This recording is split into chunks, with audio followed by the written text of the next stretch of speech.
조갑제TV 시청자 여러분 안녕하십니까. 2019년 10월 2일 토요일입니다. 오늘 오후 1시부터 광화문 이승만 광장에서는 국민혁명 대회가 이어지고 있습니다. 11월 들어서 첫째 행사가 투쟁 행사가 예정되어 있습니다.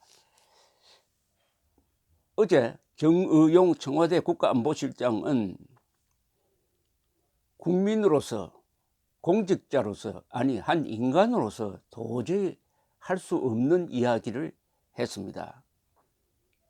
이틀 전에 김정은이가 미사일로 추정되는 미사일일 겁니다. 로켓포도 미사일에 해당합니다. 방사포 미사일 구분할 필요 없습니다.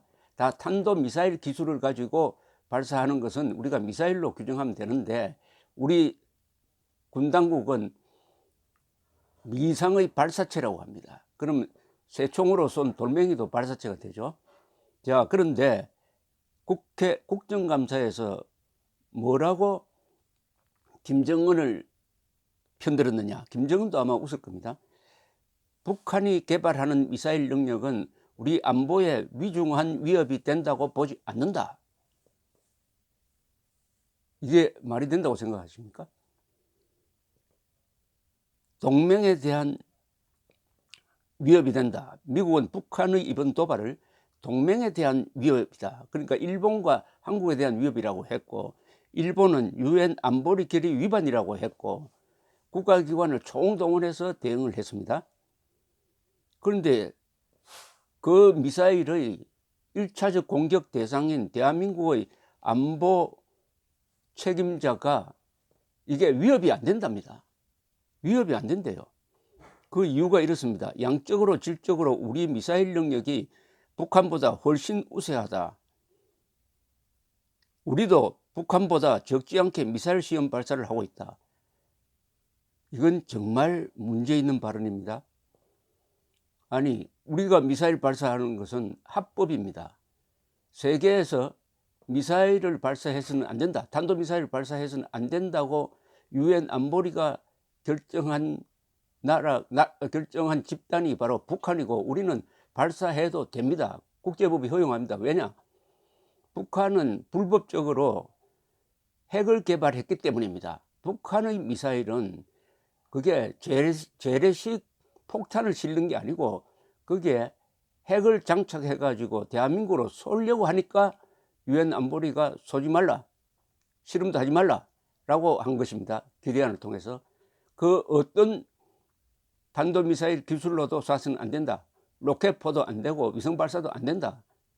그러니까 북한을 범법자로 규정하고 안 된다고 했고, 우리는 법을 지키는 사람이니까, 나라니까, 우리는 핵을 개발하지 않으니까 우리가 발사하는 미사일은 거기에 핵폭탄 실을 일이 없습니다. 그러니까 허용되는 건데, 그걸 다 빼버리고 북한도 미사일 쏘고 우리도 미사일 쏜다. 그러니까 양쪽이 다 괜찮다 하는 해괴망측한 이야기를 하고 있습니다. 서민이 양심적 법이 없어도 사는 시민이 든 칼과 강도가 든 칼이 다르지 않습니까? 그러니까 강도도 칼을 들었지만 우리도 칼을 들었다. 그러니까 강도를 잡으면 안 된다. 이런 이야기하고 또 마찬가지입니다. 그리고 9.19 군사합의 위반은 아니다. 안보리 결의 위반도 아직 안보리가 판단을 내리지 않고 있다고 했습니다.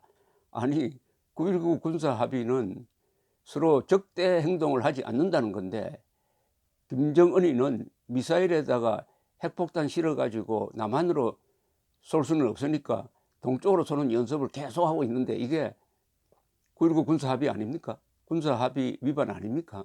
그리고 유엔 안보리가 아직 판단을 내리지 않고 있다고 했는데, 이게 무슨 이야기인지, 2006년에 이미 판단 내렸고 2009년에 판단 내려가지고 유엔 안보리 결의가 있습니다. 결의.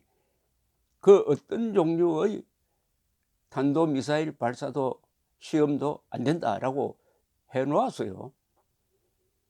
2 더하기 2는 4라고 되어 있습니다. 그런데 2 더하기 2가 4라고 안보리가 아직 이야기 안 했으니까 2 더하기 2는 1도 될 수 있다. 이런 궤변입니다. 참 부끄럽습니다. 이런 노영민 비서실장은 문재인 정부가 가장 잘한 정책으로 뭐를 꼽을 거냐 했으니까 한반도에서 전쟁 위협을 제거했다는 것을 꼽았고, 잘못한 정책을 묻는 질문에는 언뜻 떠오르지 않는다고 했답니다. 완전히 안보를 김정은에게 맡겨놓고 있는 국가 지도부의 참 추악한 모습입니다. 다른 것은 실수해도 만회가 되지만 안보는 실수하면 나라가 망해버리잖아요. 더구나 핵 문제입니다. 핵은 한 방으로 끝나는 겁니다. 그런데 이런 거짓말도 이거 좀 수준 높게 해야지. 반면에 클라크 쿠퍼 미 국무부 정치 군사 담당 차관보는 워싱턴에서 열린 한 세미나에서 북한의 방사포 도발에 대해 미국뿐 아니라 이웃 나라들도 명백히 위험에 빠뜨리는 행위다. 동맹인 한국과 일본뿐만 아니라 나머지 태평양 지역에도 위협이다 라고 이야기를 했습니다. 일본의 스가 요시히데 관방장관은 안보리 결의를 위반하는 것이며 매우 유감스럽다. 특히 북한의 방사포 발사 직후에 일본 아오모리에 있는 미사와 미군 공군기지에서는 미사일 대피 경보가 내려가지고 방공호로 숨기도 했다고 합니다. 김태우 전 통일연구원장은 청와대가 북한을 일방적으로 감싸는 은행을 반복하기 때문에 남북관계가 상호관계가 아니냐, 수평관계라도 안 되죠. 우리가 위에 올라가야 됩니다. 우리는 대한민국이고 북한은 반국가 단체니까 우리가 북한을 내려보게 되어 있습니다. 상하관계, 수평관계가 되어서도 안 됩니다. 그런데 김태우 박사의 이야기는 북한이 위에 있고 남한이 아래에 있다. 그걸 증명하는 게 문재인 씨가 작년에 평양에 가가지고 남쪽 대통령 문재인 그리고 국방위원장 김정은 이렇게 부름으로써 그걸 공식화했죠. 이러니까 수석 대변인도 아니고, 이건 수석 대변인, 지금 정의용 이분의 이야기는 김정은의 수석 대변인 자격에도 미달합니다. 참 창피스러운 것은 얼마나 아베 정부가 신속하게 대응했느냐는 겁니다. 우리가 미상의 발사체라고 하고 있을 때 일본은 제일 먼저 이틀 전에 오후 4시 이후부터 신속하게 대응했습니다. 해상보안청에서 주의하라는 경고를 하고, 그 다음에 수산청에서 나와서 선박 주의하라고 하고, 그 다음에 외무장관, 외상이 항의성명 발표하고, 그 다음에 6시에는 아베 수상이 기자들에게 직접 나와서 이야기하고, 그 다음에 놀랍게도 일본의 집권 여당이 긴급회의를 소집을 했습니다. 긴급회의를.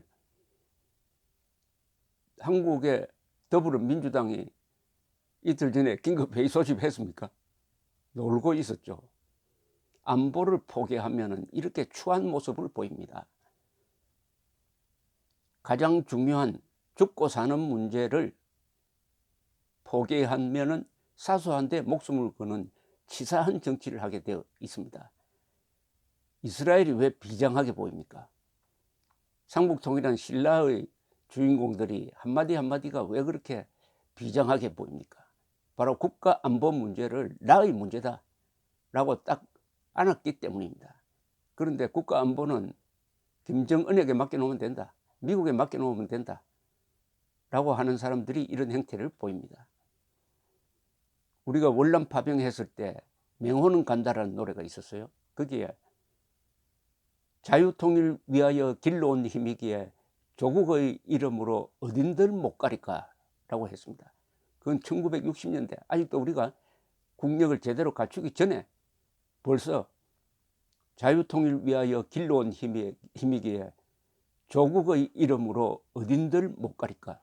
그래서 조국의 명령을 따라서 월남에 파병되어 가지고 공산주의자와 싸우면서 5천 명이 전사하고 10,000명 이상이 부상했던 것입니다. 그렇게 해서 지켜낸 이 대한민국의 안보를 맡은 사람들의 노예근성, 이것을 바로잡기 위해서 오늘 우리는 다시 광화문으로 나아가야 합니다. 감사합니다.